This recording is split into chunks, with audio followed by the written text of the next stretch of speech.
নমস্কার বন্ধুরা, কেমন আছো তোমরা সবাই? আমি ইশিকা। তো ইশিকা লাইফস্টাইল চ্যানেলে তোমাদের আমি অনেক অনেক স্বাগত জানাই। বাবা এইটুকু লঙ্কা গাছে ভালোই তো লঙ্কা ধরছে। তো এসে কালকে আমি কৃষ্ণর মার এক ছোট সপ্তাহ গাছে কতগুলো লঙ্কা লঙ্কা ধরেছে দেখো। মানে এইটুকু গাছে এতগুলো লঙ্কা দেখে তো আমি অবাক হয়ে গেলাম যে এইটুকু গাছে কি লঙ্কা হতে পারে এতগুলো। যদি আমি বাড়িতে থাকতাম না অনেক গাছ লাগাইতাম রে। এই জায়গায় লেবু গাছ ছিল, লেবু গাছে দেখি লেবু ধরে, তারপরে লেবু গাছে দেখি লেবু ধরেছে।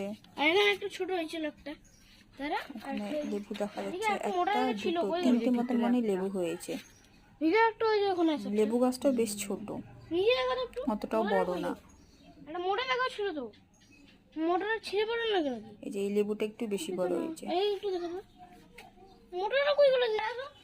তারপরে হলুদ গাছ হয়েছে, এই যে হলুদ গাছ, এটা অনেকদিন আগে লাগিয়েছিলাম। আমরা যেহেতু ছট পূজা করতাম তো ওটা বেশি ছোট লাগে। তারপরে কলা গাছ হয়েছে, তারপরে এখানে তুলসীর চারা ছোট ছোট। তো আমার এই ভিডিওটা যদি তোমাদের ভালো লেগে থাকে বন্ধুরা, তাহলে লাইক কমেন্ট শেয়ার করে একটা সাবস্ক্রাইব করে দিও।